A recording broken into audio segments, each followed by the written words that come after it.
The mandate is over. It is over indeed. So we'll talk just a bit about what this meant, what this means going forward, and whether or not this was actually something that OSHA wanted to attempt to enforce, or if they were just looking for another way to make midterm commercials coming up in here. The timing is suspect, so we'll talk just a bit about that.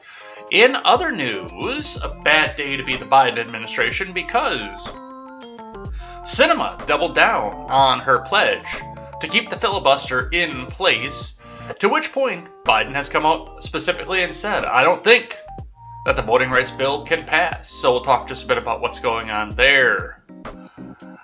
A Canadian father loses his rights to see his child due to being unvaccinated, and the Oath Keepers leader has been charged with seditious conspiracy, leading us to believe that if we come back out here and continue to say nobody's been charged with insurrection, those people in the January 6th committee are petty enough to go back and say, hey, we don't like this guy. Guess what? You're getting one for insurrection.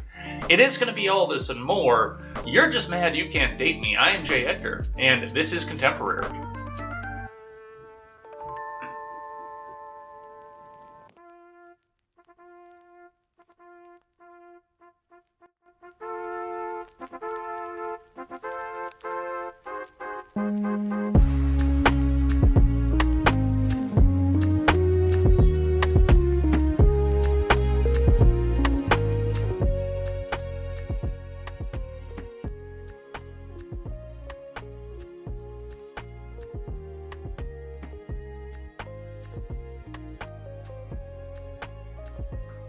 I'm going to be so glad when this whole thing is over. That little bit of chill that I had throughout the night last night was, well, let's just say I have slept harder than I have slept in a long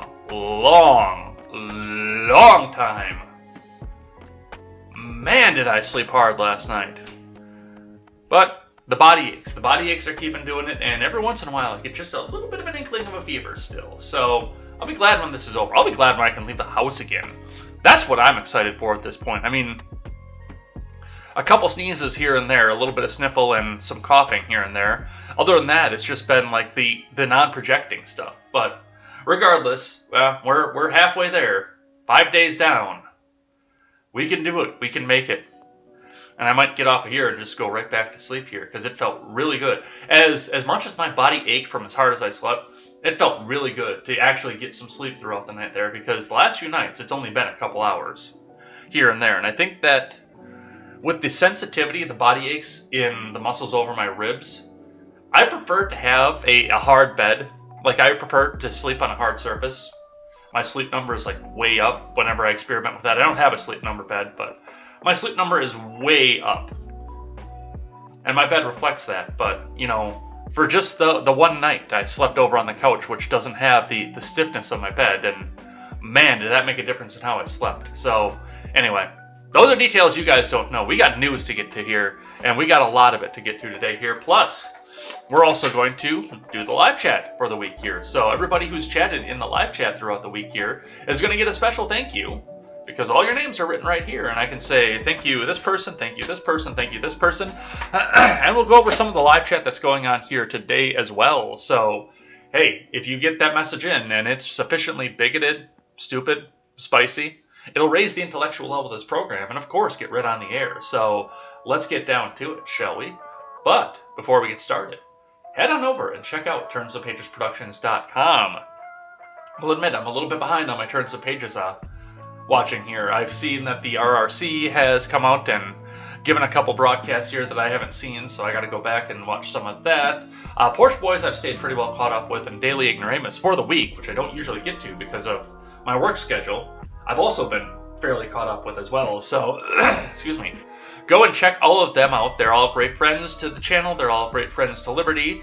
And I'm talking, of course, about the Daily Ignoramus, the Breakdown with Birkenhoff, the Already Conservative, the Porch Boys, and the upcoming Sean Hickman and Brit Salt project. So go check all of them out. It's going to be a great time. They're great people. They're great friends. And go and check them out. Fundraiser to come to help fund the last half of what we have going on here. Looking at your finance, the Dow, the previous close was right about here. So the Dow shot up throughout the beginning of the day, and then it dropped back down to its previous close about noon. And then it kind of dropped off throughout the rest of the day around 3. So there's some bank earnings that are being processed right now that got released yesterday. Plus, I do believe that the vaccine mandate is going to change some of this, and I think it might change it for the better, actually. I'm not going to lie. I think that is going to change a lot of this and make it go more positive for the markets, but we'll see what happens with that. From the Bitcoin, let's get a refresh on this. Your Bitcoin is down once again here, down to 42,219.60.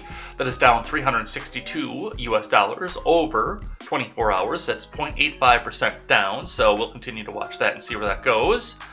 And I got to ask, just because I saw that I saw the question on that over on Twitter. But MK Ultra, are you high?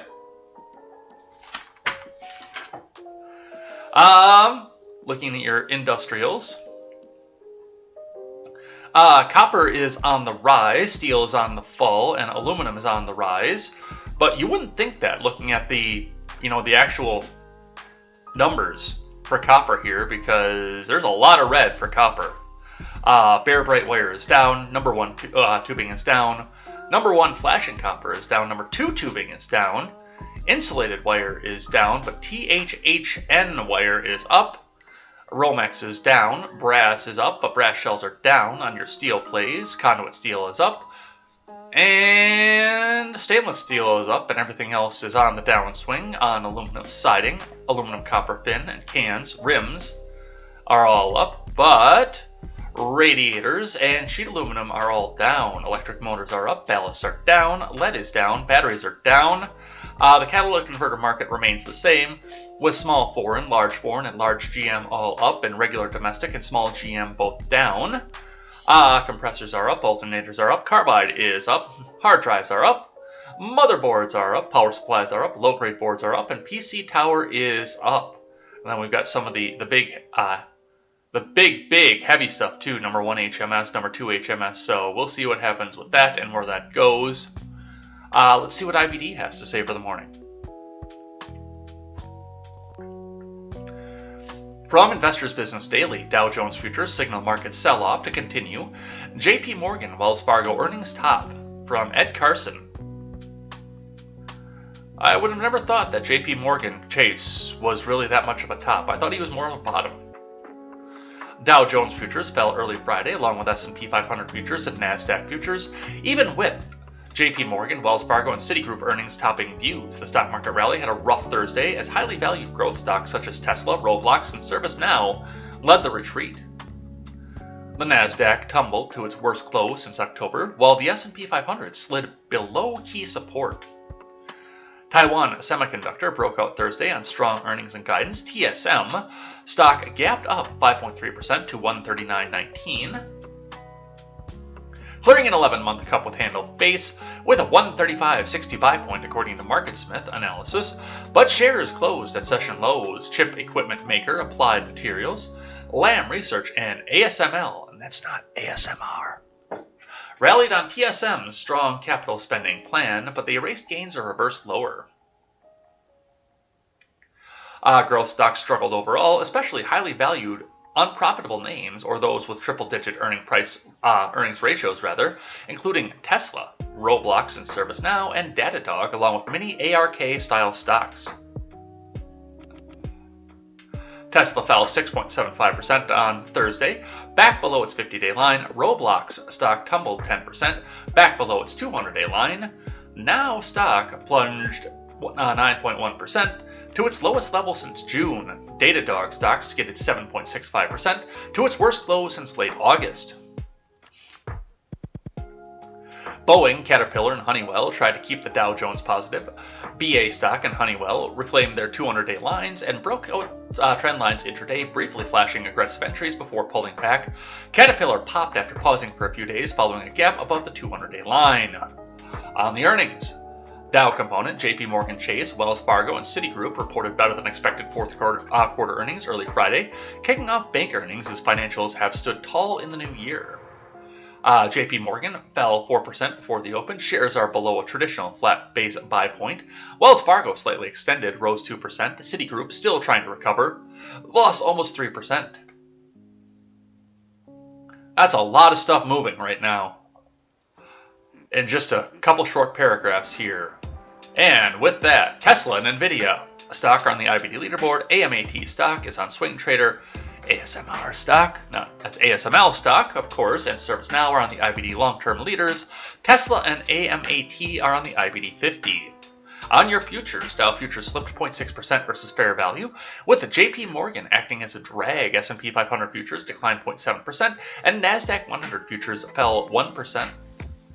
The 10-year Treasury yield rose 3 basis points to 1.74%. U.S. crude oil prices edged higher, and that's going to affect your heating costs and your gas. Remember, overnight action in Dow futures and elsewhere doesn't necessarily translate into actual trading in the next regular stock market session. So that's what we're seeing coming off the markets. Let's grab one briefly from CNBC, and then we will get into the big news of the day, and you all know what it is.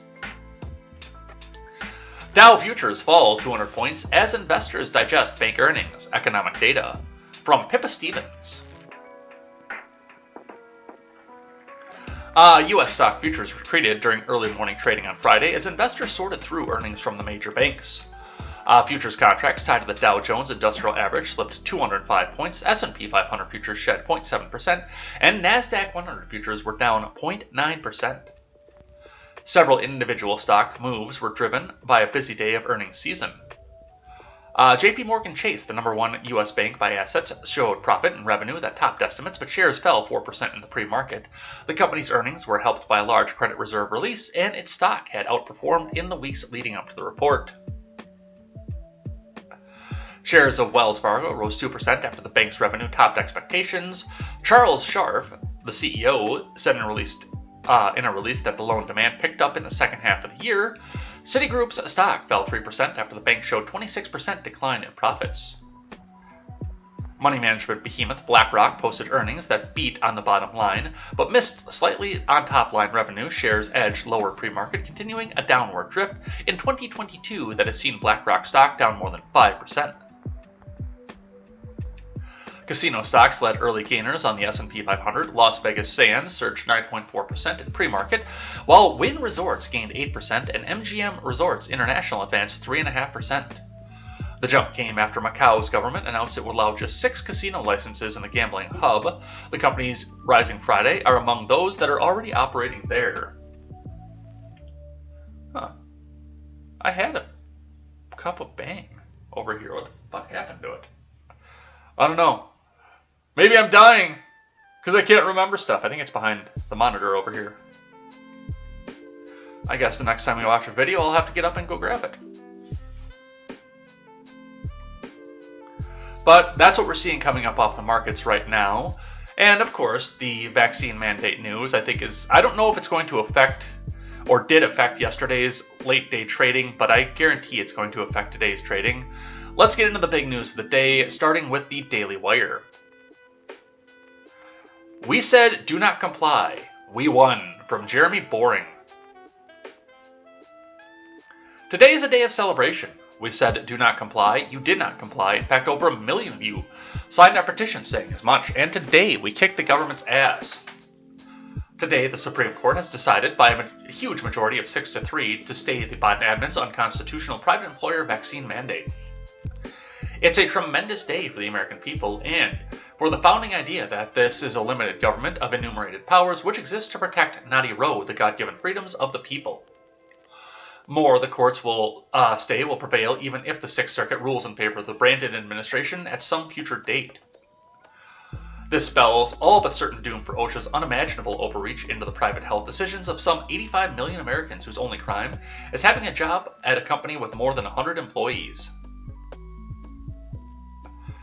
According to the order of the court, the basic common sense, although COVID-19 is a risk that occurs in many workplaces, it is not an occupational hazard in most. COVID-19 can and does spread at home, in schools, during sporting events, and everywhere else that people gather. The kind of universal risk is no different from the day-to-day dangers that all face from crime, air pollution, or any number of communicable diseases, permitting OSHA to regulate hazards of daily life simply because most Americans have jobs and face those same risks while on the clock would significantly expand OSHA's regulatory authority and clear congressional authorization. And how?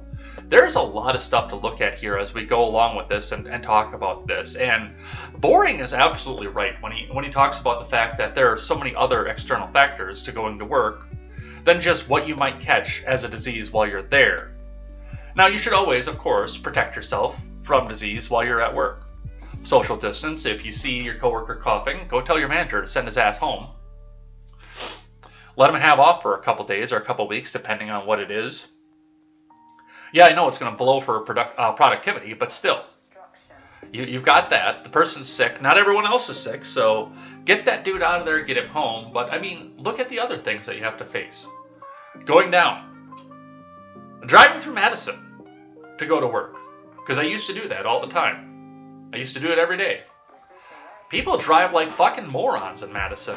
Like, worse than a lot of places I've seen other than Massachusetts and Illinois. Madison, Wisconsin is one of the worst places to drive.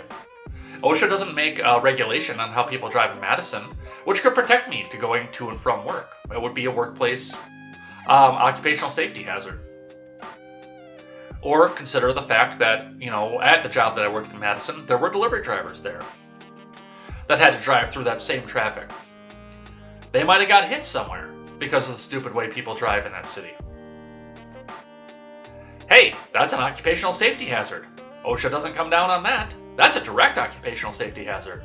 Or, like when I worked in Milwaukee, the last time I worked in Milwaukee, right around 60th and Silver Spring. If you're from Milwaukee, you heard those names, or if you're familiar with Milwaukee, you heard those street names, both of those street names, and you asked yourself, shit, how did he survive, and how does he still have a car?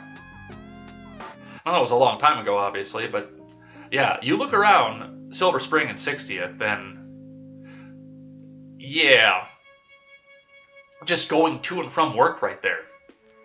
And I hate to bring race into it too, but especially going to and from work there while white, that was a dangerous proposition. Oh, did I? Shit, I didn't even think about that. Yeah, that is day 2 of the same shirt. Because I passed out in it last night, and then I just got up and got in the chair. Shit. Oh well.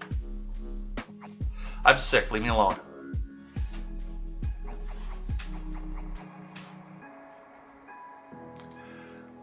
So yes, there are a number of other occupational hazards outside of just whether or not you got your little Fauci-ouchie.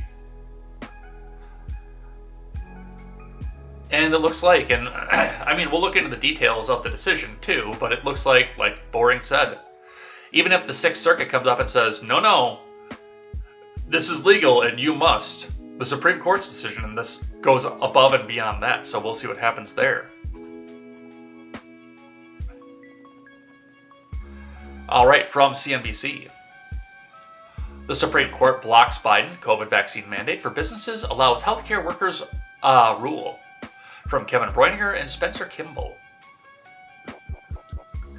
The Supreme Court on Thursday blocked the Brandon administration from enforcing its sweeping vaccine or test requirement for large private companies, but allowed a vaccine mandate to stand for medical facilities that take Medicare or Medicaid payments. And, like I said, even though I completely disagree with the idea, I understand why that one stood. I think it's stupid, and I think that the rule that's there needs to be rethought. But because of the way that the wording is done in the decision and the laws involving Medicare and Medicaid, it's easy to see why that happened, even if you don't agree with it. The ruling came 3 days after the Occupational Safety and Health Administration emergency measure for businesses started to take effect. The mandate required that workers at a business with 100 or more employees got vaccinated or submit to a negative COVID test weekly to enter the workplace. It also required unvaccinated workers to wear masks indoors at work. Although Congress has indisputably given OSHA the power to regulate occupational dangers, it's not given the agency the power to regulate public health more broadly, the court wrote in an unsigned opinion. And with that, we will give a fond farewell to the mandate. Are you ready?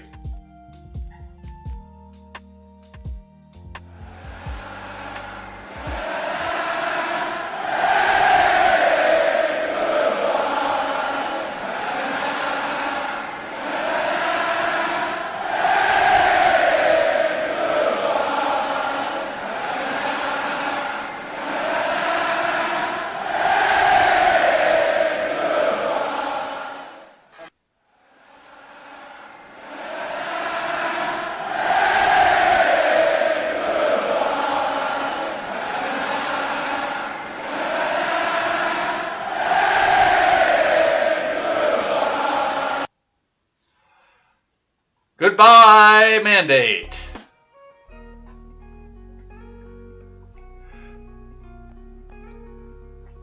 Requiring the vaccination of 84 million Americans, selected simply because they work for employers with more than 100 employees, certainly falls in the latter category, the court wrote. Liberal justices Stephen Breyer, Sonia Sotomayor, and Elena Kagan dissented, writing that the majority has usurped the power of Congress, the president, and OSHA without legal basis. In the face of a still raging pandemic, this court tells the agency they charged with protecting worker safety that it may not do so in all the workplaces needed, they said in their dissent. As disease and death continue to mount, this court tells the agency that it cannot respond in the most effective way without legal basis. The court usurps a decision that rightfully belongs to others. It undercuts the capacity of responsible federal officials acting well within the scope of their authority to protect American workers from grave danger, they wrote.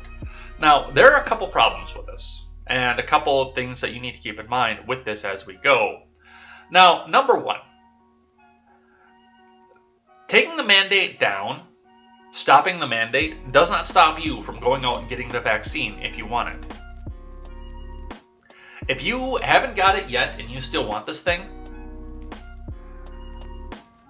go out and get it. If you really want this thing that badly, almost every city in the US has an injection site, at least one. There's probably 10 or 12 in places like Milwaukee and Madison. There's probably 50 in Chicago. If you want this thing, go and get it. You are still free to go and get the thing, but nobody has the power to make you on a government coercion. And here's the other thing, and this is part of the reason that I think that this was brought up to do so. There are other companies out there, remember we talked about Citibank yesterday, that are still coming out and saying, okay, well, if you're not vaccinated by January 31st, and I believe this still stands. I haven't seen any news yet in the last 24 hours that said that this has gone away because of the mandate going away. That if you're not vaccinated by the 31st and you work for Citibank, you're done. You're gone. The private employers still have the ability to mandate whether or not you get the vaccine. Now, with that being said, at least on a state level, but possibly also on a federal level, there's some reason why I think the government tried to mandate this at the top level. And it has to do with the same thing that we saw with the masks, all the way back at the beginning of this stupid thing. When this whole stupid thing started, a few businesses, a few private companies, decided to come out and say, okay, well, we have a mask mandate now. You can't come into our store unless you are wearing a mask. Menards, a local big box home improvement store in Wisconsin and Illinois and a couple of surrounding states, was one of the most notable for this. They were one of the first ones to come out and do this in the area. And the local Home Depot didn't have that. I don't know about the Lowe's because that's in Dane County and I don't go there, but one of the things that was noted, and I saw this going around other states too when they started putting statewide mask mandates in for all businesses, one of the things that I noted about that is the fact that, when it was just the business had to decide whether or not there was going to be a mask mandate, the people were picking winners and losers. The companies, the festival foods,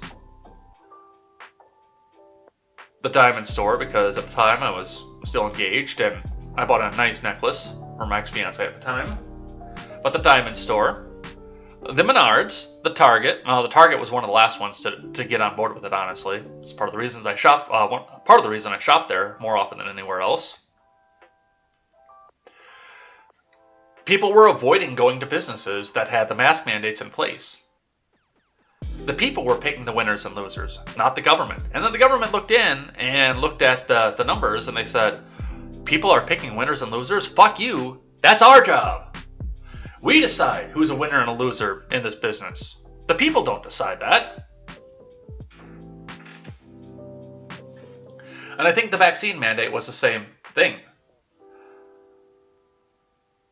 So people were, and they'll probably still start to decide, they're probably going to leave places like Citibank, unless they are completely willing to go back and get the vaccine, or already did because of the regulation and they thought the mandate was in place, a lot of people who were unvaccinated can leave Citibank and now have an option. They have other places they can go. I think Citi is going to keep this in place. I do think that they're gonna hold on to it. But I think they're going to lose a lot of their employees, and a lot of their employees with a lot of really good experience are going to go to their competitors, whereas with this mandate in place, their employees couldn't have gone to the competitors.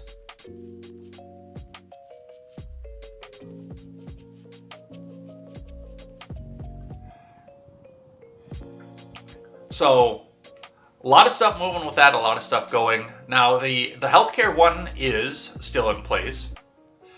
If the healthcare provider takes Medicare and Medicaid funding, which is a lot of them, I would probably go out and, I don't know the statistics, but I would probably go out on a limb and say the majority. So we'll see what happens with that, where this goes. Let's watch this here. At least a little part of this.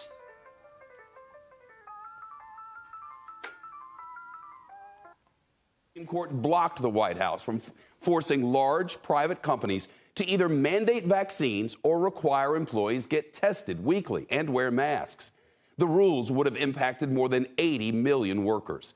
But in a separate case, the court allowed a vaccine mandate for most healthcare workers. The justices voted 6-3 in the case about the workplace rules.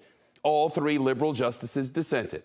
In an unsigned opinion, a justice in the majority wrote, although Congress has indisputably given OSHA the power to regulate occupational dangers, it has not given that agency the power to regulate public health more broadly. Businesses and Republican attorneys general who challenged the vaccine mandate are celebrating the high court's ruling. Missouri's AG calling it a massive win for millions of workers and businesses across the country. In a statement, President Biden responded, writing in part, "I am disappointed that the Supreme Court has chosen to block common sense, life-saving requirements for employees at large businesses that were grounded squarely in both science and the law." CNBC senior White House correspondent Kayla Tausche on our top story tonight. Kayla. Shep, just 3 days ago, large companies were publishing plans to comply with the vaccine or test mandate for more than 84 million workers nationwide. But today, those plans halted. The Supreme Court blocking the rule, calling it a significant encroachment into daily life and calling the regulation a blunt instrument. The majority writing, it draws no distinctions based on industry or risk of exposure to COVID-19. Most lifeguards and linemen face the same regulations as do medics and meatpackers. Retailers and small businesses fighting the rules called the decision welcome relief for companies already struggling during the pandemic. And while liberal justices argued that the current surge warranted the rules, experts say they wouldn't work quickly enough.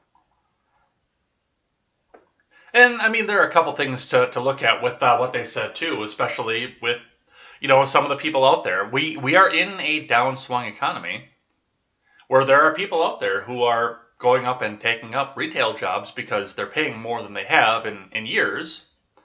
But while they're taking that MIC job to get things through, while their regular employer decides whether or not there's going to be a mandate or whether or not they even want to open again, or the people where their jobs got shipped overseas because we opened up the trade lanes back up with China or shit like that. Even with the pay increase on your retail MIC job, is it still worth it to wonder whether or not you're going to get myocarditis? Even though you can't get myocarditis from the vaccine, don't ban me, Susan. But is it worth it in a simulation to worry about that for your $12 an hour job? I don't think it is. But that's where we're going to start with this, and we've got a few stories to go with on that as well. From 41 KSHB out of Kansas City. Supreme Court vaccine mandate decision to have ripple effect. Uh-oh, they're having thunderstorms in Missouri. Tornado! This is from Dan Cohen. The Pinko Box and the nation's highest court converged on Thursday in the latest collision between the U.S. judicial branch and the pandemic.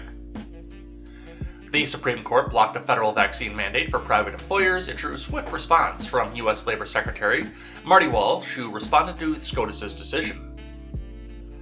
I'm disappointed in the court's decision, which is a major setback to the health and safety of workers across the country, Walsh said.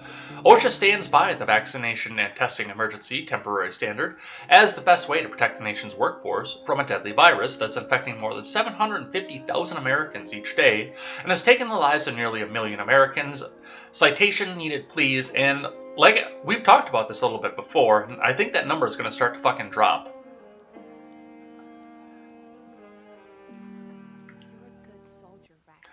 There's an important point of clarity to make on these decisions, according to UMKC law professor Alan Rostron. I think that some people might initially misconstrue this decision as meaning the vaccines can't be required, that workers can't be required to get vaccinated, he said. Mandates are now up to individual employees without the federal government requiring one. We've actually had a lot of companies and seen a lot of companies go ahead and issue the mandate anyway, Claudia Tran, an associate attorney at Ogletree Deakins, said. And so that's still within the realm of employers, and so there are a lot of employers out there who currently have a vaccine mandate and can keep it in place. Absolutely. Absolutely. And then they can watch a stream of their workers walk out the door.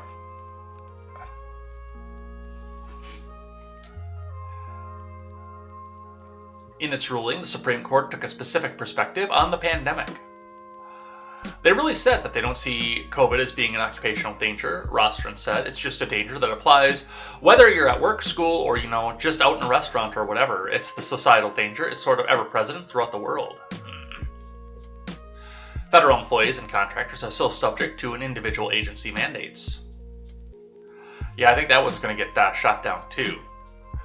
The other key court decision today keeps a vaccine mandate in place for healthcare workers, which hasn't affected systems like Swope Health.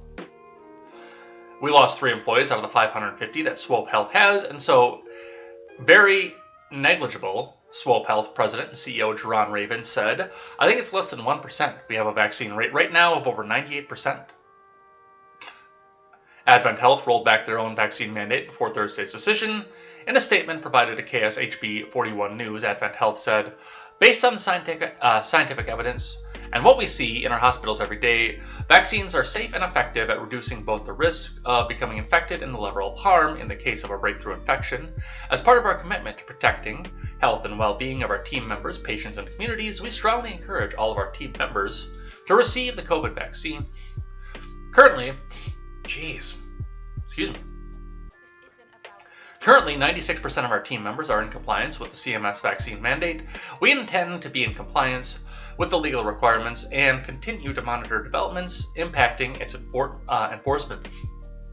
So, and yeah, I mean, that's you're getting government funding. You're subject to government rules. I don't like it, and you shouldn't be getting government funding, but, that's part of the reason, that's part of the stuff that you have to make a decision for when you start a business. It happens.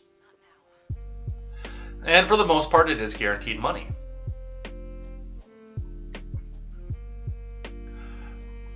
From ABC, businesses react to ruling against the Biden vaccine mandate. From David Koenig, AP business writer. For companies that were waiting to hear, from the U.S. Supreme Court before deciding whether to require vaccinations or regular coronavirus testing for workers, the next move is up to them.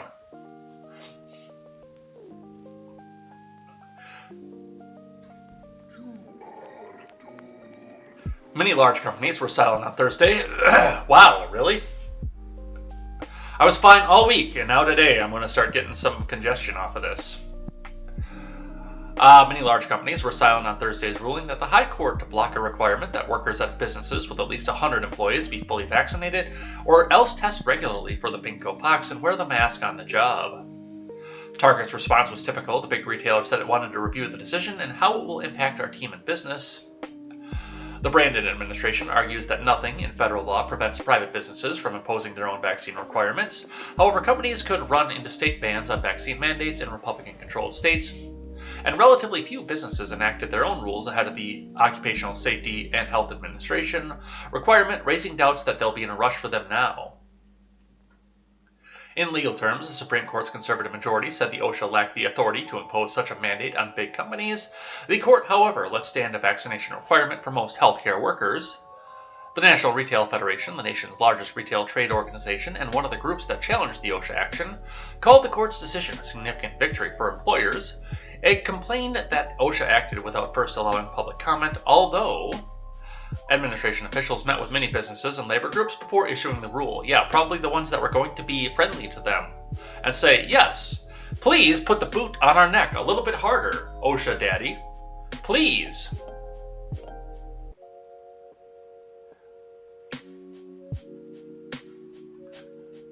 I don't have that on the stack, Ben Wild, but I will look into that.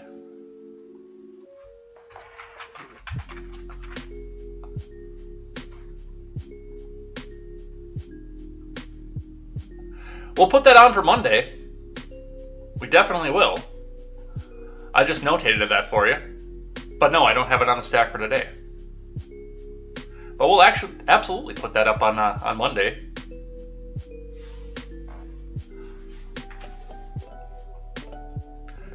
All right, but going on with the vaccine mandate, yeah, I'm sure that a lot of the friendly businesses, OSHA went out and talked to and said, yes, please put the boot on our neck. But, the retail foundation guys who were worried that they were going to lose their employees coming in before the Christmas rush, which they did anyway. Yeah, I'm sure none of them were talked to about any of this.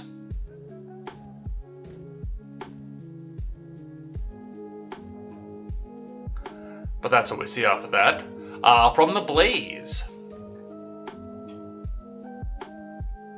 This was an interesting one, and I think this was what killed it right here. I think this is what ended everything right here.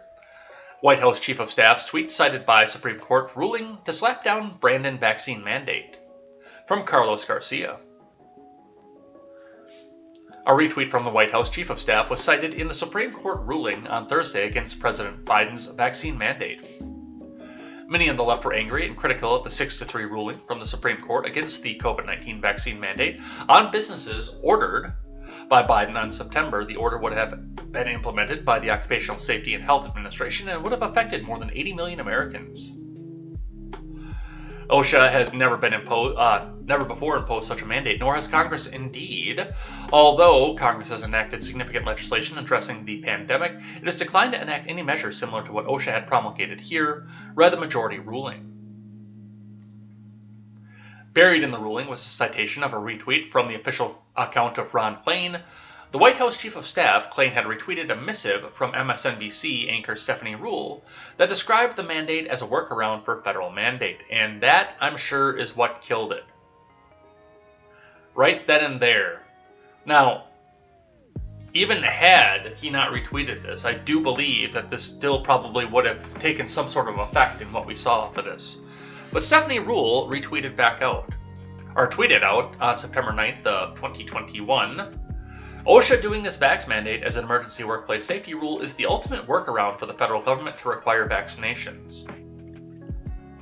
And Ron Klain decided that he needed to retweet this and brag it, saying, we can get around whatever the fuck we want. We can do this. We can make whatever we want happen. Instead of actually looking about this and trying to go with the Constitution, hey, we found a workaround.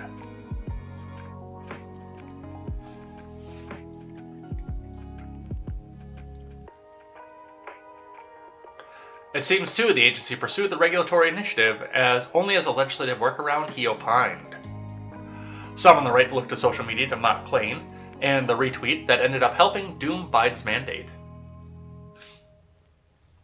This is not the first time that Klain was ridiculed for his untimely tweets.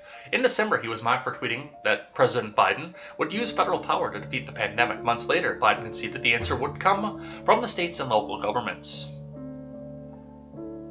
So that's what we see coming off of that. Let's grab an op-ed here from the Daily Beast. Coming to us via Yahoo News. The Supreme Court just spit in the face of Joe Biden and the American public. From Lawrence O. Gostin.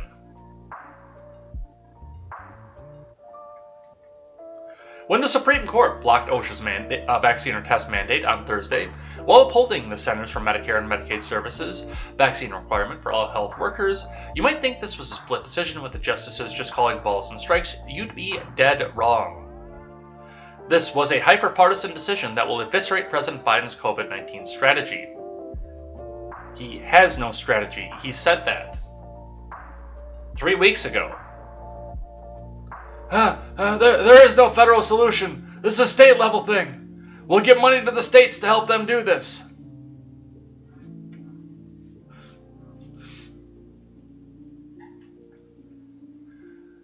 First, let's discuss how hypocritical the 6 controversial conservative justices are. The court insists that some of the strictest COVID-19 policy rules in the nation. All attorneys must take a PCR test and wear N95 or KN95 masks in court. But what they demand for themselves, they deny to a construction or assembly worker. What? No, you can still go out and get vaccinated. And the company can still go back and do that too. In fact, the Supreme Court is working in the capacity of a private company when they make the rules for themselves. Like, really? What?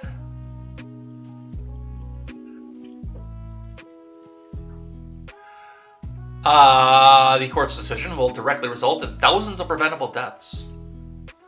We've been stuck at just over 60% vaccination rate and far lower for boosters. That places us near the bottom of our peer nations. The president's only shot at boosting vaccination coverage was his large business mandate, which would have reached 85 million workers. By comparison, the CMS mandate is a small change because most healthcare workers are already vaccinated and large hospitals already require it. OSHA itself estimated its rule would save the life of 6,500 workers, but that doesn't factor in the lives of family members and others that a mandate would have also protected. Yeah, see, no, you don't have the numbers to back that up. You don't have a crystal ball, and neither do I.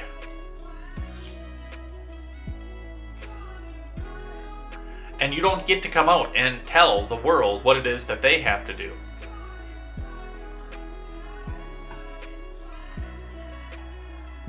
Like I said, if you want to go and get this jab, get the jab. Absolutely. Have fun. If you don't have a ride to get there, and you're in the local area, call your old boy J. Edgar. I'll bring you to your appointment. You just can't bring me in to force me to go and get my own. But I will bring you to go and get one. Because it's your bodily autonomy, it's your choice, whether or not to get it.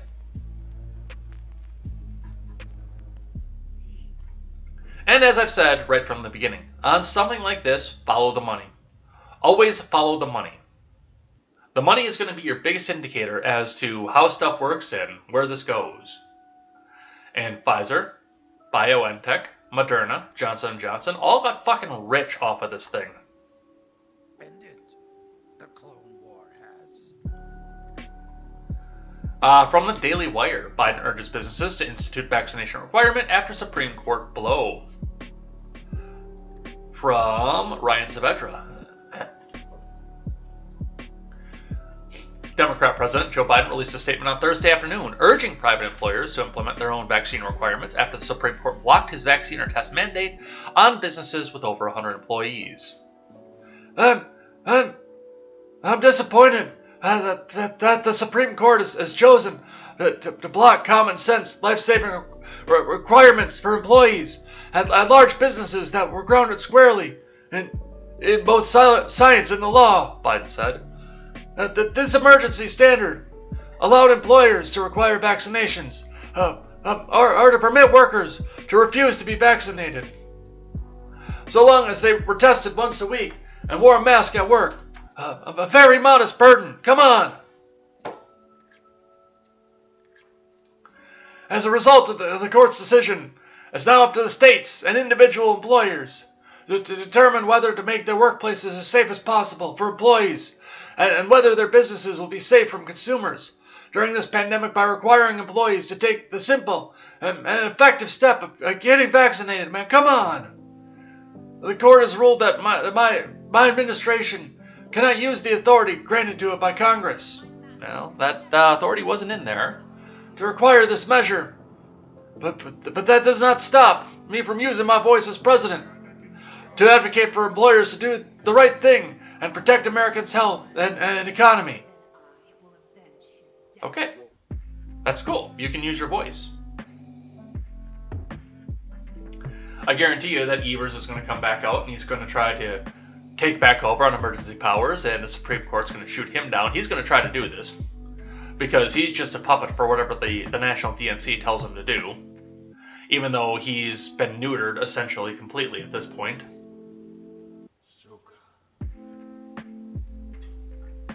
But that's cool, Biden. Yeah, you absolutely, as the president, can come out and say, hey, you know what? No, let's go back and do this. And hey, you know what? Yeah.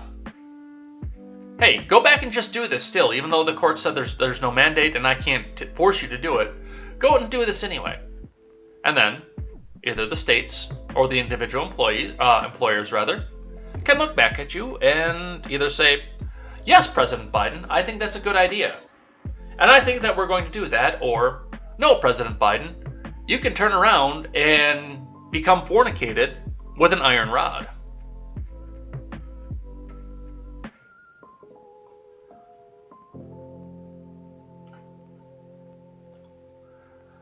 So that's what they see coming off of that.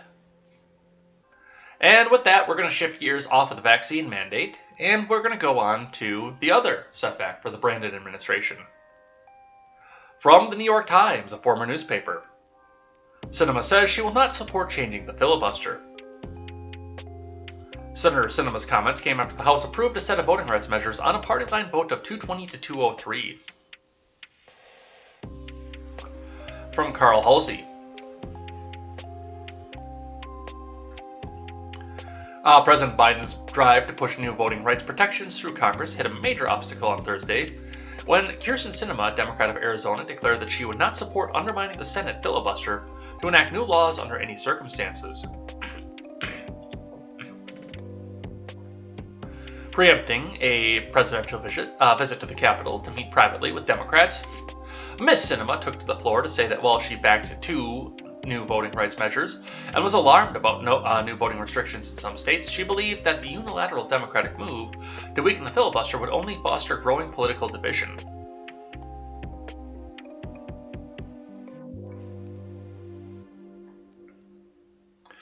These bills help treat the symptoms of the disease, but they do not fully address the disease itself, Ms. Sinema said, and while I continue to support these bills, I will not support separate actions that worsen the underlying disease of division infecting our country. Her comments were a major setback for Mr. Biden, who delivered his speech in Atlanta 2 days earlier, slamming the podium and calling for a change in the Senate rules if necessary, and was traveling to Capitol Hill on Thursday to try to persuade Senate Democrats. Ms. Sinema has been under pressure from her colleagues to drop her opposition to a rules change, but her refusal to reverse course appeared to doom the bills in the Senate. Yeah, at this point, they're done. They're toast.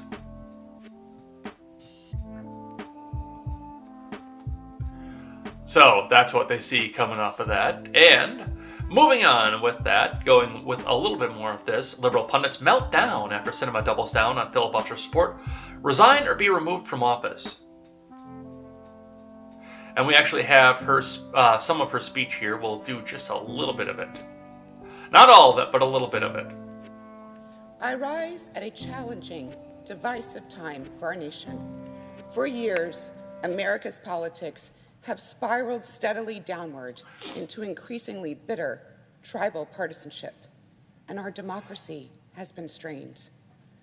While that may sound abstract, it is a problem that hurts Americans in real, tangible ways. These deepening divisions hurt our ability to work together to create new job opportunities, protect the health and safety of our communities and country, and to ensure everyday families get ahead. Americans across the country know this.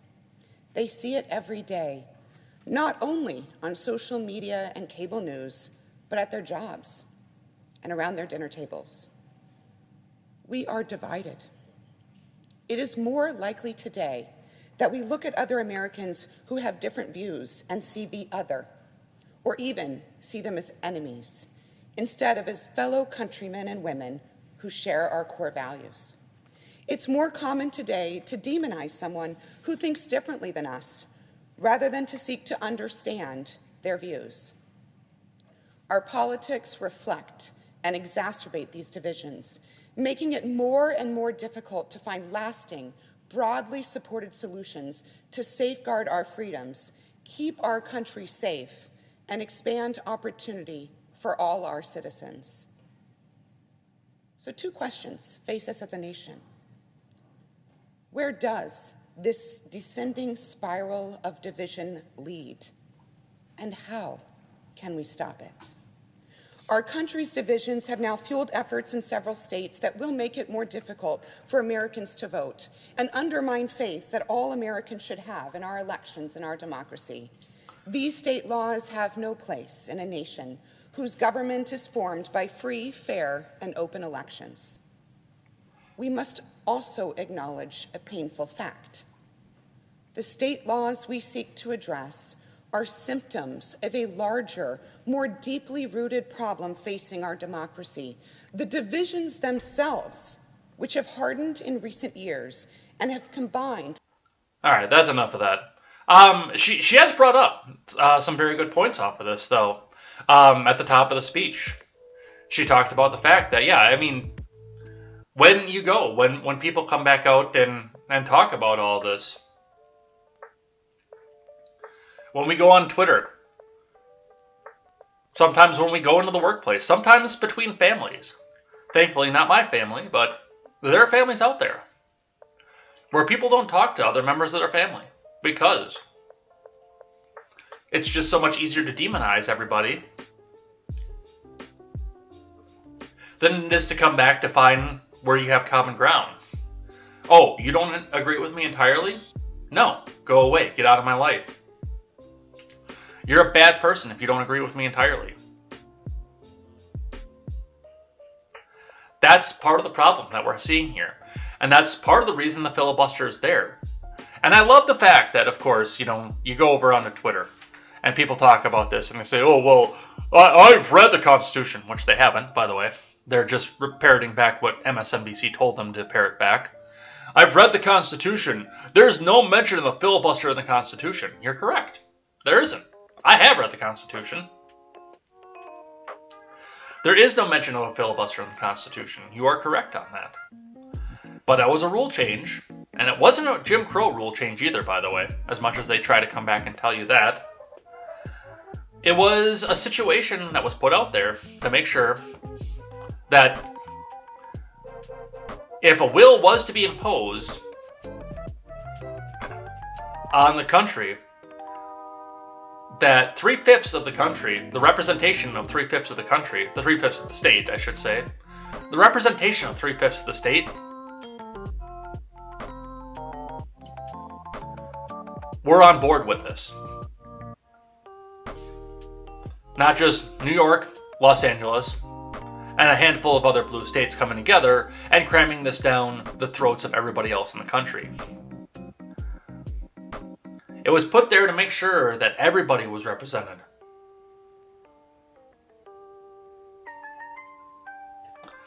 But that's an idea that doesn't go out with this, They keep talking about democracy and they say, oh, well, when I was in grade school, we put our heads down and we raised our hands when we wanted to vote on something and decide to do something. And 50% plus one won it all the time, and that's how it's always supposed to be. Well, no, it's not. So, good on cinema for this. Let's read a little bit into this here. Pundits melted down on Thursday after Sinema said that she will not vote to weaken the Senate's 60-vote filibuster threshold, bucking her party leaders yet again and dealing a major blow to Democrats' election reform effort. There's no need for me to restate my long-standing support for the 60-vote threshold to pass legislation. There's no need for me to restate its role in protecting our country from wild reversals of federal policy, Sinema said.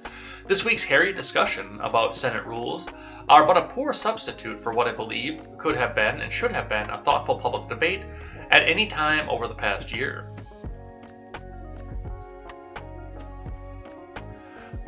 The remarks matched Sinema's long-held stance on the filibuster and effectively put a potential final nail in the coffin of Democrats' long-shot effort to pass 2 election bills over unified Senate GOP opposition. Liberal pundits and columnists didn't hide their disdain for the Democratic lawmaker. Washington Post columnist Jennifer Rubin, who has been known for her pivot to boosting Democrats after once holding conservative views, she never had conservative views. She tweets, "Sinema is effectively asking the authors of Jim Crow and vote rigging to give their permission for her to stop it. This is worse than incoherent or cowardice. It's a moral disgrace. Ask the segregationists for permission to vote for Civil Rights Act." Well, see, they cleared the filibuster for the Civil Rights Act. The Republicans cleared the filibuster for that. They got the racist Democrats on board for it.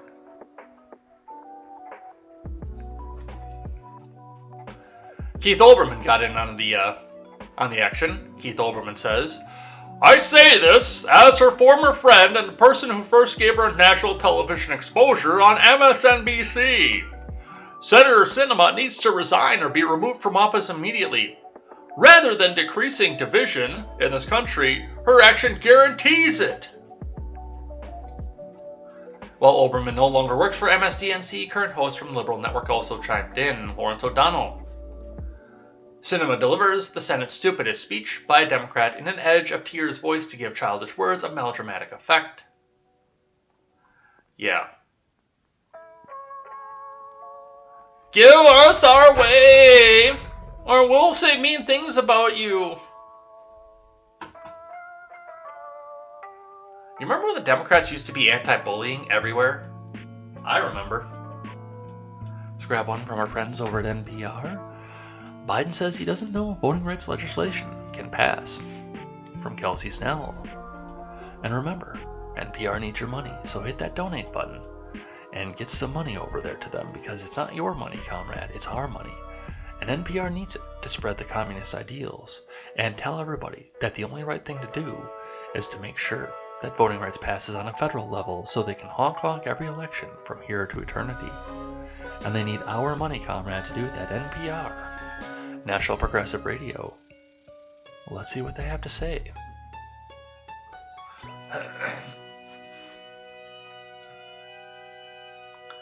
Democrats in Washington are beginning to accept the reality that they do not have the votes to pass President Biden's long-shot effort to enact a new voting rights bill. President Biden traveled to Capitol Hill on Thursday in an attempt to sway Senators Sinema and Manchin to agree to change the Senate filibuster in order to pass the legislation. Biden conceded after the closed-door meeting that his efforts were likely not enough. I don't know if we can get this done, man. But one thing is for certain. Like every major civil rights bill that came along, if we missed the first time, well, we can come back and try a second time. Well, you probably won't live long enough to try a second time, but as far as your voting rights bill, this still might be premature, but you know what? We'll do it anyway.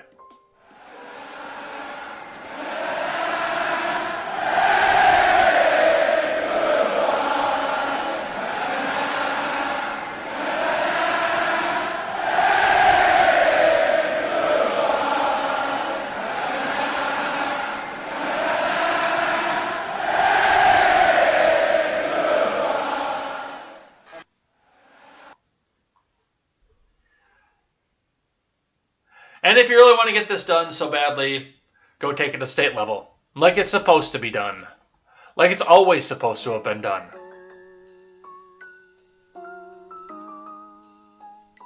From ABC to KATU. Democrats face sagging poll numbers amid filibuster fight. From Jillian Smith.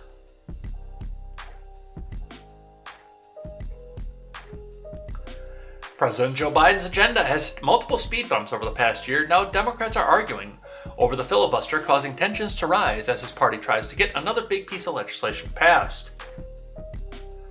As the midterms approach, this could impact Democrats in November. Biden ruffled feathers this week as he urged that anyone who doesn't support his party's voting rights bill, in essence, is a segregationist. Two senators holding up the passage of those bills are Joe Manchin and Kyrsten Sinema, and Biden's remarks are not going over well with some in his party. Tulsi Gabbard tweeted, "Biden promised to unite us, but all he's doing all he can to divide us." I will defend the right to vote, our democracy against all enemies, foreign and, yes, domestic. At consequential moments in history, they present a choice. Do you want to be on the side of Dr. King or George Wallace? Do you want to be on the side of John Lewis or Bull Connor? Do you want to be on the side of Abraham Lincoln or Jefferson Davis? This is the moment to decide, to defend our elections, to defend our democracy. I will defend. By the way, Bull Connor, George Wallace, and Jefferson Davis, all three Democrats. Oddly enough, all three of those were Democrats.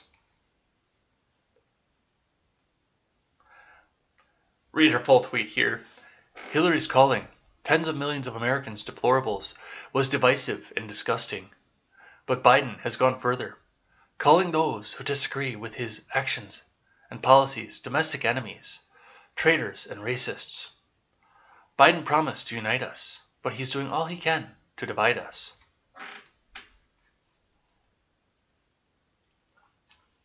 Even the Senate's number 2 Democrat admits Biden was being harsh. Yeah, we saw that. That was Dick Durbin. We read about that yesterday. This comes as Biden's agenda is stalling in Capitol Hill amid sagging poll numbers. A Quinnipiac poll released Wednesday shows Biden at a 33% approval rating, his lowest as president, and 75% approval among Democrats, which is down 12 points since November. Biden, on the aggregate, is at 42 to 43%. No, he's down to 41%, according to RCP, with a solid majority, about 53% disapproval. "There is no way Democrats are going to hold on to Congress if those numbers hold," said Larry Sabato, director of the University of Virginia Center for Politics. Yeah. I think they're pretty well done after the midterms. And I hope that they get curb stomped so bad that they'll actually sit back and look at what it was that they did wrong.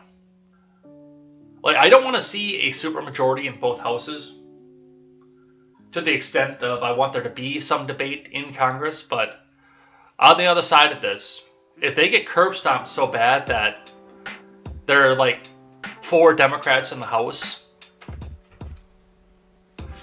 and every seat that's up this year in the Senate turns red, if they get curb stomped that bad, it might be time for them to sit back and autopsy the party.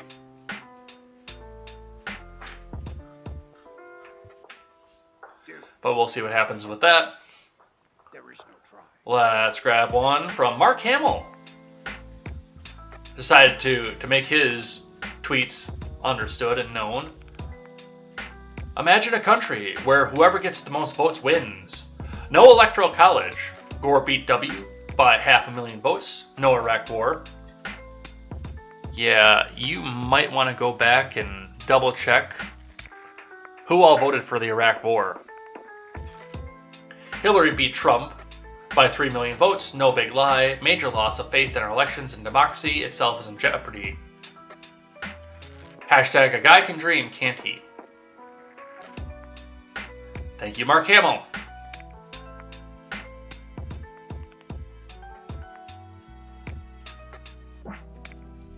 Alright, we gotta move on and move off of this topic and get into the rest of the news of the day here. So this was an interesting strategy. RNC threatens to prohibit future nominees from participating in debates. This is from Will Staken over at ABC News. The Republican National Committee says it plans to make major changes heading into 2024 election by prohibiting party nominees from participating in debates sponsored by the Commission on Presidential Debates.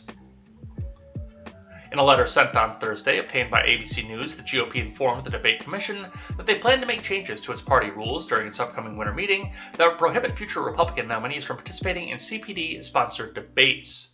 this is a developing story, but this is, I mean, it's time at this point. What do you get? 2 or 3 major networks, and none of them are friendly to populists at all, unless there's some sort of financial incentive for them. Controlling the way that this goes, controlling the way these debates go, the vice presidential debate, the regular presidential debate, I'm sure congressional debates on top of all of this too. And they're completely cutting out the Greens and the Libertarian Party on top of that, which I'm sure that Ronna McDaniel has no issue with that. I'm sure that she is in no hurry to change any of that, but yeah, the Commission on Presidential Debates that needs to be rethought, and they're just making it harder because they can't stand the idea of having a Republican. It's bought and paid for at this point. You could see it in the mess that we had in 2020 already. So, that was a fucking mess. And there needs to be a way to rethink this. Hey, maybe independent media could start doing the debates instead. Not that the Democrats will ever come in there, because all of your independent media people are Nazis.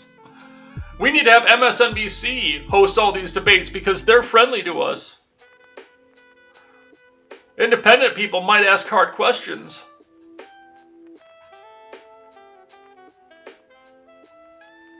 So we'll see what happens with that. Let's grab one from the New York Post.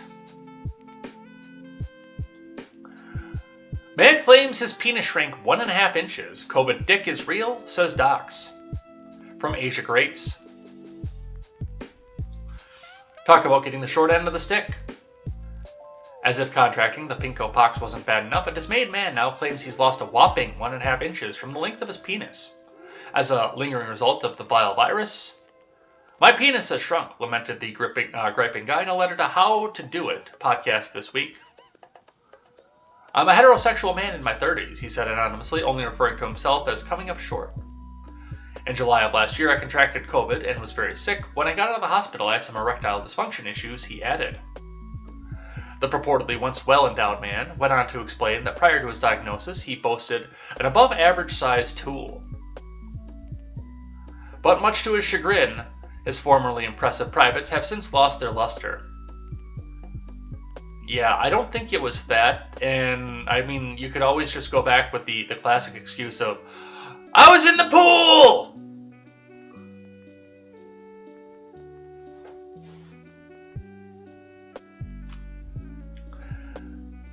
I think he's just looking for something to bring out to dates, honestly. From USA Today. Man temporarily loses visitation rights to see his child because he is unvaccinated. From Asha C. Gilbert. A Canadian judge temporarily suspended the rights for a father to see his child in Quebec due to the father not being vaccinated against the pinko pox. Superior Court Judge Jean-Sébastien Vaillancourt ruled on December 23rd it was not in the child's best interest to have contact with their father if he is not vaccinated and is opposed to health measures in the current epidemiological context, Canadian newspaper Le Devoir reported. The judge suspended the father's visitation rights until February unless he gets vaccinated. According to the outlet, the judgment came after the father requested one more day with the 12-year-old child during the holidays. The mother contested the request and learned the father was not vaccinated through his social media posts. She then requested a suspension of his rights to visitation and said he would be a conspirator and anti-vaccine.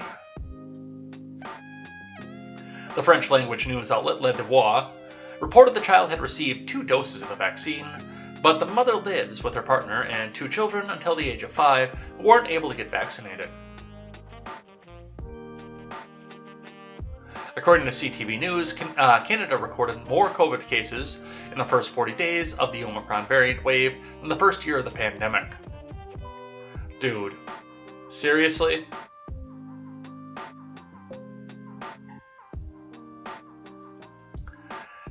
Yeah. And this is where they're going to go with it.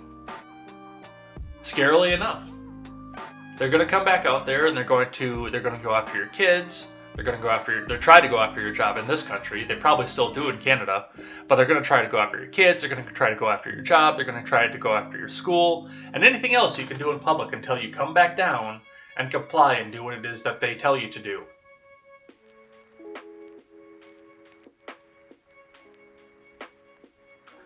Alright, this was an interesting one. And I wanted to make sure that we talked about this here. Because, well, up until yesterday, I think on yesterday's show I actually said nobody on the January 6th thing has ever been charged with insurrection. Well, the January 6th people looked at this and said, shit, nobody's been charged with insurrection. We've got to do something. And while the charge of insurrection is still not there, it's close enough with the wording that they put off of this. From CNN, Oath Keepers leader and 10 others charged with seditious conspiracy related to U.S. Capitol attack.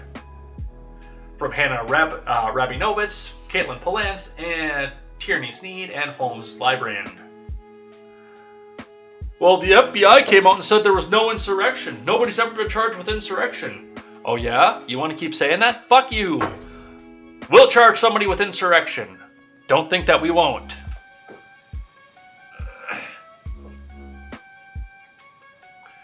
The Justice Department escalated its January 6th investigation by bringing seditious conspiracy charges against 11 defendants, including the leader of the Oath Keepers, Stuart Rhodes. He's really got an eye patch, too. Seriously.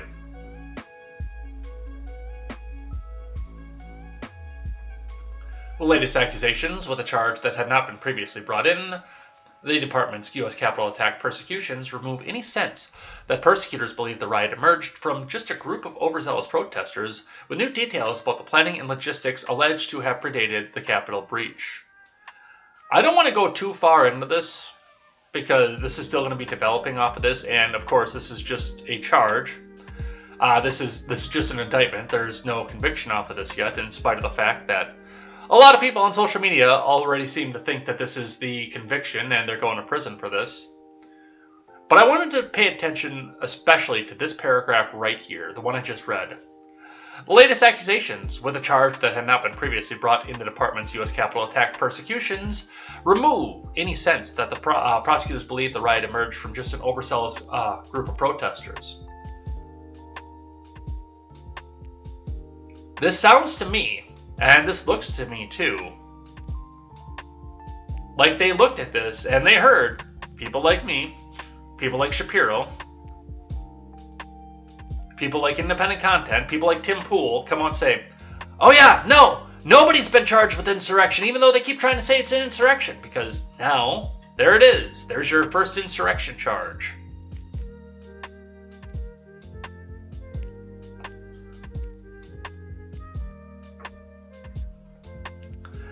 This seems like petty sour grapes to me. That they're looking for something, an excuse to come back out. To say, yep, see, it was an insurrection.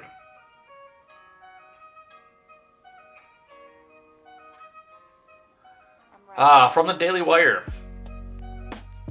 Waukesha parade attack suspect kept driving with head out the window as victim's body blocked the windshield. From Hank Berrien. A video? No video. The 39-year-old black male, who allegedly killed 6 people and injured dozens more at a Christmas parade in Waukesha by driving an SUV into the crowd, reportedly kept driving with his head out the window after a body on the windshield blocked his view. 71 new counts were filed against the attacker, who will not be named in accordance with the Daily Wire policy on not publishing names and photographs of alleged mass murderers. On Wednesday, according to an amended criminal complaint, CBS affiliate WDJT examined. The suspect now faces a total of 77 charges on the incident that left 6 people dead and dozens more injured. On November 21st, the assailant killed, allegedly, 6 people. The medical examiner found that 5 victims died of multiple blunt force injuries, and the 6th, a child, died of craniocerebral injuries from blunt force trauma to the head, the complaint said, CBS News reported. Adding, more than 60 people were injured, including at least 18 children, authorities said. According to the complaint, the attacker hit people from 8 different groups participating in the parade, as well as spectators in a 5-block span. And we've read all these names before. The complaint adds, at no time did the attacker, as the operator of the SUV involved in the multiple collisions, make any reasonable effort to investigate what was struck, that he failed to stop at the vehicle as close to the scene of the accident as possible, and did not remain at the scene of the accident. The suspect complained in an interview with Fox News that he was being dehumanized and demonized roughly a week after the massacre. Florida GOP Governor Ron DeSantis eviscerated the media for their coverage of the story, saying, "You never actually hear the discussion about who committed this. What was the motivation? The guy was a career criminal let out on, didn't really have any bail, basically. Should not have been on the street, had clear anti-white animus, and this was an intentional act." And it seems like, for corporate press, they're more apt to characterize a parent who goes to a school board meeting to protest bad policies as a domestic terrorist than someone who intentionally rams an SUV into a crowd of people. He didn't intentionally ram an SUV into the crowd of people. The SUV was self-driving. It was the SUV that actually did the murdering. It wasn't poor demonized Darrell Brooks.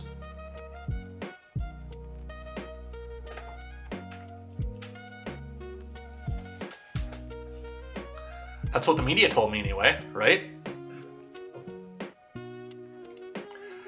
From Fox News.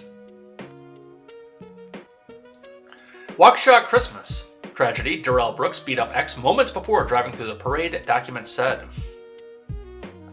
From Michael Ruiz and Stephanie Pagones. Darrell Brooks Jr. allegedly beat up his girlfriend and gave her a black eye and split lip in the minutes before he plowed his SUV through the crowd of revelers at a Christmas parade in Waukesha, Wisconsin, killing 6 and injuring dozens more. Brooks was very upset and angry with his ex-girlfriend because he thought she was talking to other men and began driving erratically and physically attacking the woman shortly after 4 p.m. on November 21st, 2021, she told police. New details surrounding the horror were revealed in a second amended complaint filed late Wednesday in Waukesha County Court. The complaint notes the addition of 71 more charges against the career criminal, who was already facing 6 counts of first-degree intentional homicide.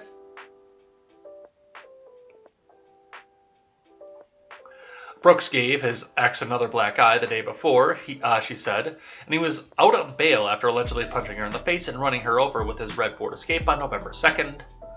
Ahead of the attack, she said he was also very verbally abusive and tried to steal her cell phone. Brooks is currently being held on $5 million cash bond and is due back in Waukesha Court on Friday morning.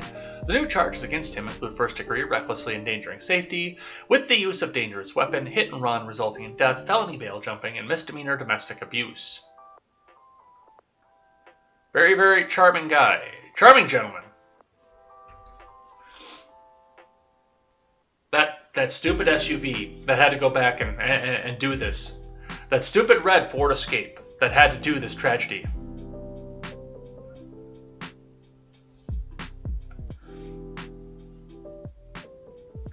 Alright, we got just a couple more here, and then we will head out of here for the day. I think this is all going to be the same information, so let's have a look though. This is from Fox 6. Waukesha Christmas Parade attack. Darrell Brooks faces new charges. From Cassidy Williams and Fox 6 News Digital Team.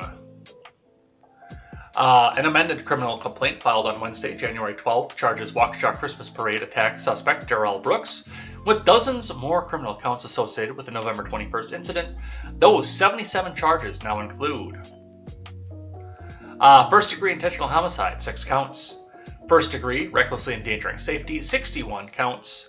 Hit and run resulting in death, 6 counts. Felony bail jumping, 2 counts. Misdemeanor battery, 2 counts. Previously, Brooks, 39, faced just the 6 counts of first-degree intentional homicide, 1 for each person killed in the attack. The new charges include 61 counts of first-degree recklessly endangering safety, 1 for each person that was injured. It's definitely been a crazy past couple months, said Tyler Pudliner, Waukesha Parade attack survivor. Pudliner, 17, was hit while marching in the Christmas parade with the Waukesha South High School band. My body is getting a lot better after surgery and everything like that, said Pudliner. Mentally, I'm struggling a little bit with, everything like that and the nightmares and stuff. So there it is, 77 counts.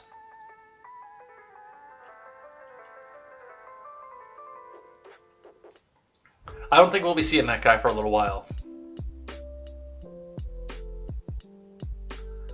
All right.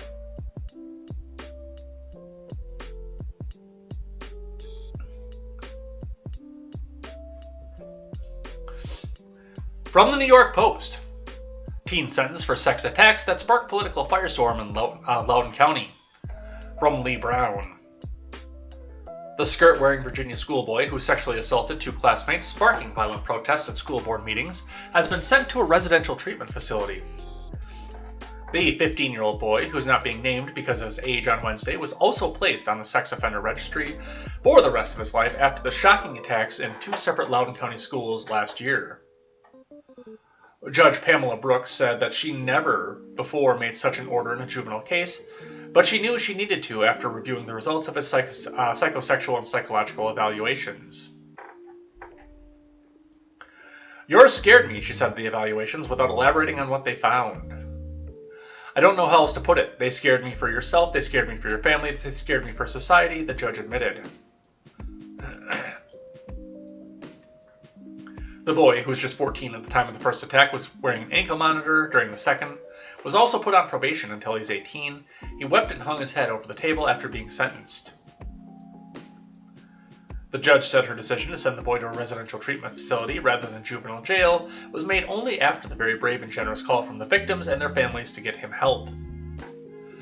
The victim of his first attack, who was 14 when assaulted in the school bathroom last May, told her abuser, "I could say you belong in a cell. I believe you belong in a program."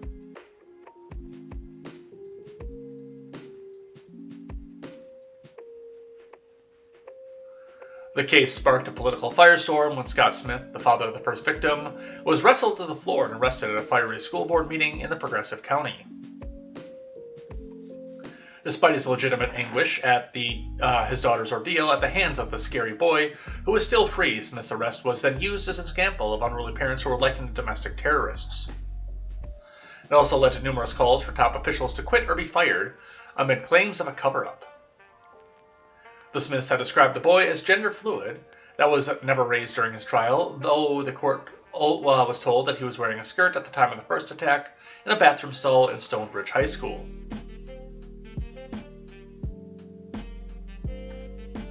Smith told the court on Wednesday's hearing was the first time he'd ever seen his daughter's attacker, telling the boy, "You disgust me." But he added, "You could change. I don't believe you're a monster. I thought you looked like a monster, but you don't."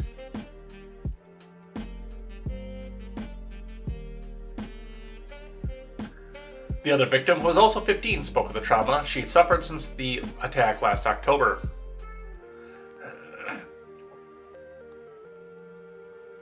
She said she had befriended the fiend even though he wore an ankle monitor in their Broad Run high school, where he had been transferred after his first attack 5 months earlier. "Why me? Did I look like an easy target?" she asked him. "I feel like all this has pushed me back into my shell I worked so hard to get out of."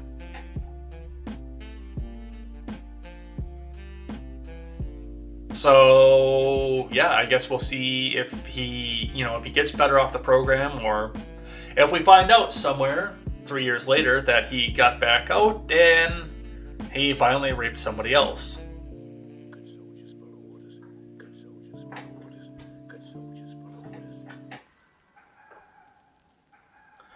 Alright, and on the same note, on the last one here, Loudoun County teen sentencing busts the parents are domestic terrorist narrative, concerned parents say.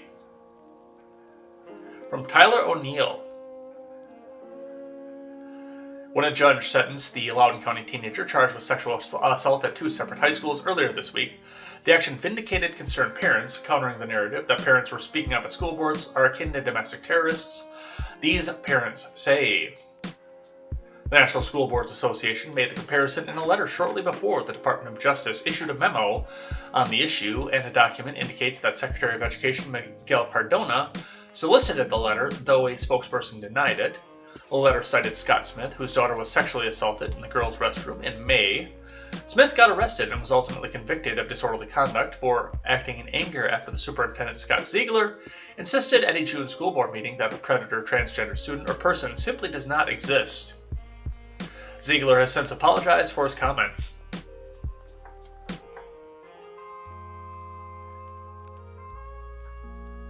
The judge sentenced the teen who victimized Smith's daughter to supervised probation and forced him to register as a sex offender, commenting that the assailant's record scared me. Loudoun County Juvenile Court had previously found the male student not innocent of charges of forcible sodomy and forcible fellatio against a female student in a May 28th incident at Stonebridge.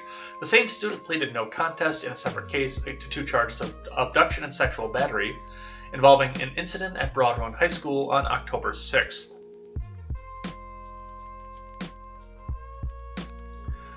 The White House, DOJ, and NSBA colluded to create a narrative that parents like those in Loudoun were akin to domestic terrorists merely for vigorously arguing against open bathroom policy that endangered young girls. Ian Pryor, father and executive director at Fight for Schools, told Fox News Digital on Thursday. Without Loudoun parents continuing to stand against their school board, the world never would have known that a boy sexually assaulted a girl in a bathroom. The superintendent lied about it, and the boy was quietly transferred to another school where he struck again, Pryor said. The school district has repeatedly denied accusations of a cover-up, and the spokesperson said the district alerted authorities immediately after the incidences, yet the county sheriff had blamed Ziegler for keeping the assailant in schools after the May incident, enabling the latter attack. Yeah, it's really hard to come out and say that they're domestic terrorists when there actually was an argument there. It wasn't just that they didn't want the boy in the girl's bathroom, it's that something had actually happened in 2 cases. And that's it. That's all that I have for the news for the day. And the last thing that we do on Friday is we go over some of the live chat. And then after that, because of how badly I've slept throughout the week, after that, I go back to bed. But you guys don't get to see that. Ron Helton starts the morning with Good Morning Jay Edgar and fellow Ed heads. Randy is here. MK Ultra is here with a yo-yo. Chilaga 1984 is here. I missed it. Did I take a test? I've not taken a test.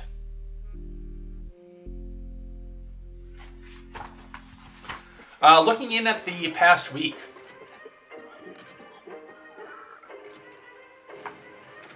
Ron Helton was here on Monday, quest fanning. Random Randy, KTZed, Nephilim Ninja of Nibiru, Chilaga 1984, Iyama Fago, Ben Wild, and Stifford were rounding out Monday.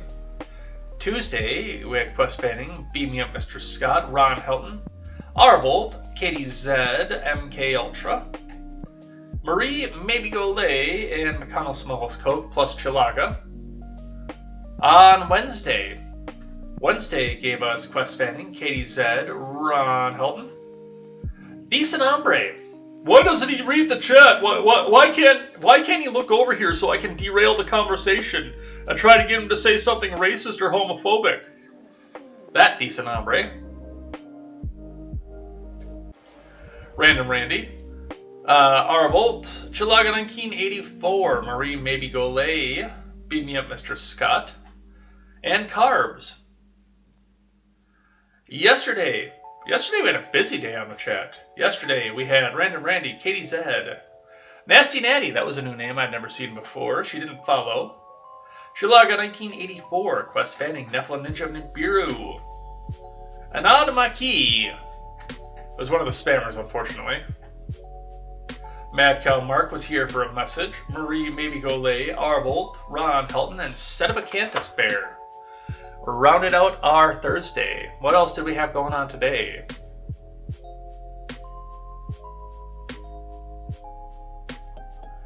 Randy says Roblox is screwed. They should have gone public 5 years ago when they weren't at least 3 alternatives that had better graphics. Quest fanning is here. Do you like John Doyle? I don't know anything about John Doyle, so I don't know whether or not I do like him. I don't even know who that is right off the top of my head. I know the name.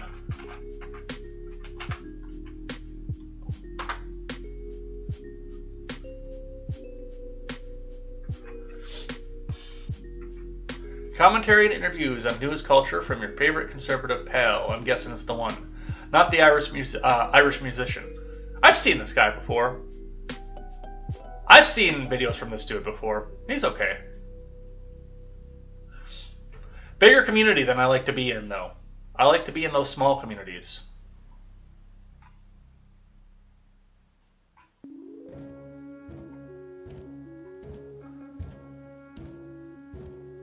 Yeah, as soon as I saw the heck off commie, I knew who you were talking about. I didn't realize that was his name. KTZed says, how about don't stitch on people? Maybe it's allergies. Randy says, any mandate or law so clearly is unconstitutional as this shouldn't even have to wait for the court progression or the Supreme Court to shoot it down. And yes, Quest pointed out that day 2 with the same shirt.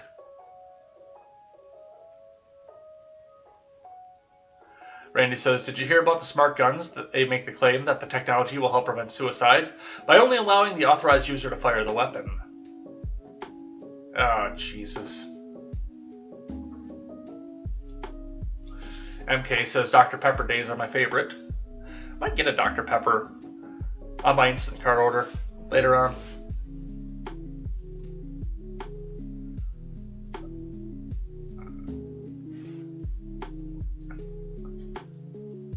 MK Ultra says, mandates are gay. Relevant AF is here with a peace sign.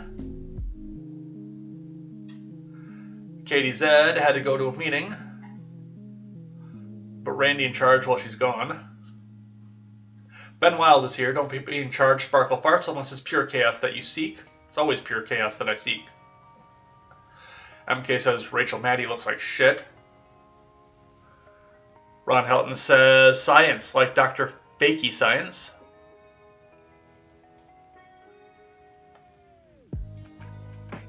Ron says, you only have one body. Big Pharma has an unlimited supply of jabs. Seems off if you ask me.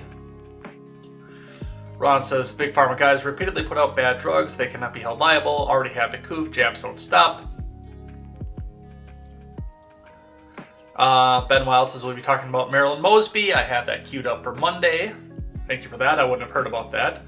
Relevant says, the amicus brief from Tor says, took an interesting take on the vax mandate case in SCOTUS. Businesses are individuals. Yeah, they are. Marie is here.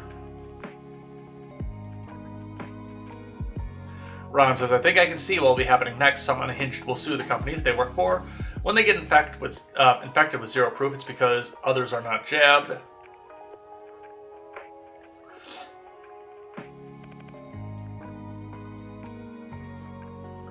Randy says, I was told, but haven't verified, that companies that impose the mandate are legally able to be sued over vaccine injury. I don't know if that's true or not, because the manufacturers are not legally liable. I think the manufacturer would have to be legally liable in order for that to hold up in court.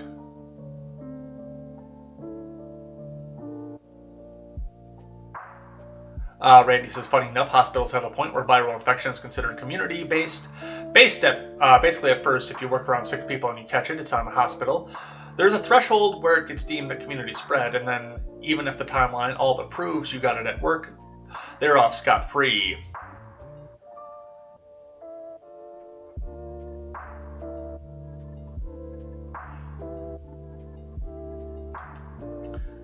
Let's see. MK Ultra says, to quote Home Alone, Kevin, you're such a disease. Randy says, I'm disappointed that the Supreme Court upheld the Constitution. Biden 2022 and 2020.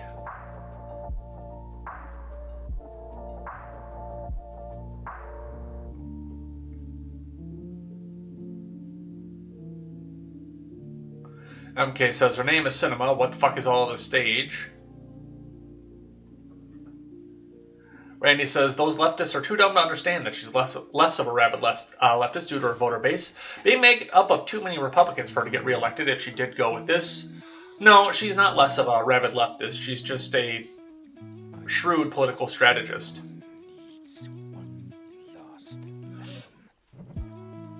I'd love to see her get primaried from the left just to see what happens and how bad they lose. Arvolt is lurking. The filibuster protects the minority. Why do Democrats hate minorities? Says Arvolt. Randy says, defending the right to vote includes excluding all those who are not legally able to vote. I want to see this sweater. What is going on with this sweater? Yeah, that might be just a little bit too much. You are correct.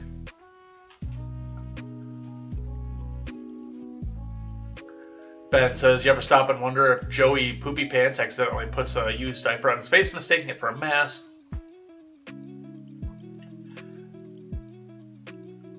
KTZed is back. MK Ultra brings up an interesting point. Dems are going to roll back the COVID stuff in an attempt to gain more seats in the midterms. Yeah. Ben Wild says, unpopular opinion, the new Mustang is ugly as fuck. I didn't like a lot of the new muscle cars. I don't really care for them that much. I like the old stuff. Well, 90s, at least.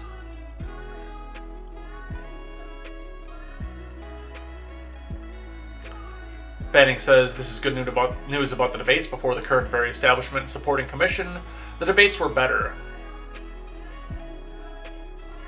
Randy says, the split in California is like 60-40, Dems GOP. Fanning says, it's shrinkage. KTZed says, the soy, not the COVID. MK Ultra, I'm your independent debate moderator, J. Edgar. Yeah, we need one of those.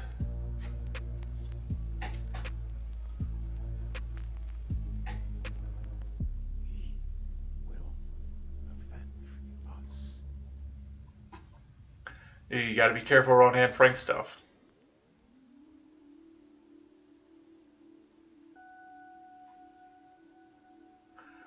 Ron Houghton says, I blame the media for instilling fear in these sheep, but it's partly the individual's fault for watching the idiots on the boob tube and their experts.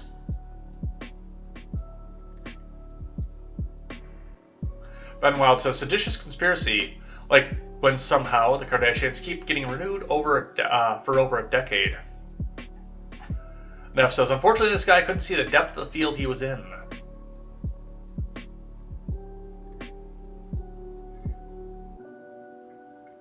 Ron says, and to imagine the Hordashians got their first exposure because two people being murdered, really weird times we're living in.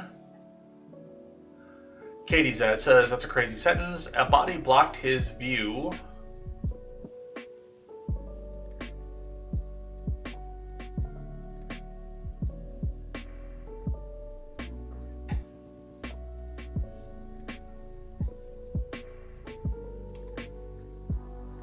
Quest says, how fatuous can they be that he may have done it accidentally? I can say his name. I don't care about that. I'm not the Daily Wire. Randy says, did anyone see how Facebook changed its hate speech algorithm because it came back 90% of it was anti-white?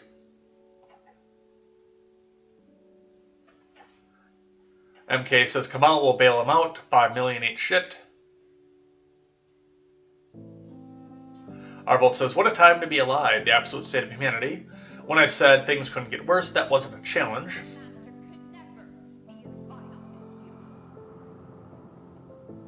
Ron says, if I had crazy money, I would bail him out just to see one of the parents have a private talk with him.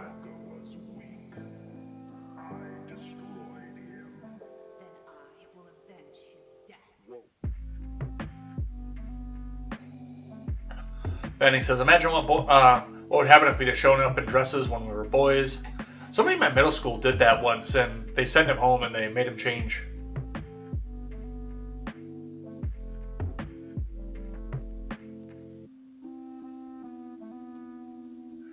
Bad hombre. Decent hombre.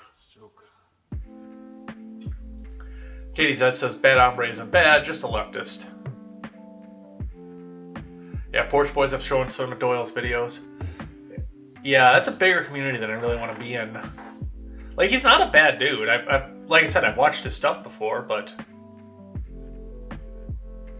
Wouldn't you rather be a pepper? I'd rather be a doctor. Dr. Love.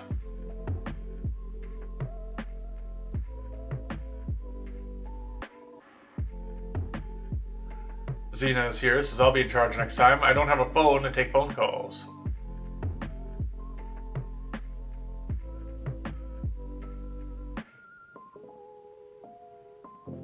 Banning says, circa 2012 Mustang GT with the better headlights was gorgeous.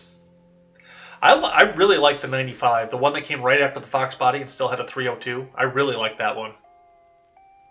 Before they went 4.6 on it. They only made it 1 year.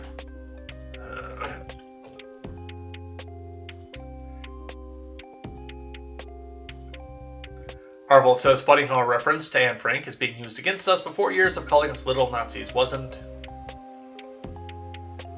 Without double standards, Arvold. Arvold says, but what if the roles are reversed? MK Ultra says, to quote Gandalf, so do all who live to see such times, but that is not for them to decide. All we have to decide is what to do with the time that's given us. Zoo 3. Banning says, I'm not a doctor, but my brother played one in kindergarten. Randy says, Gandalf the Grey or Gandalf the White. And I think we're done. Yeah, we're done.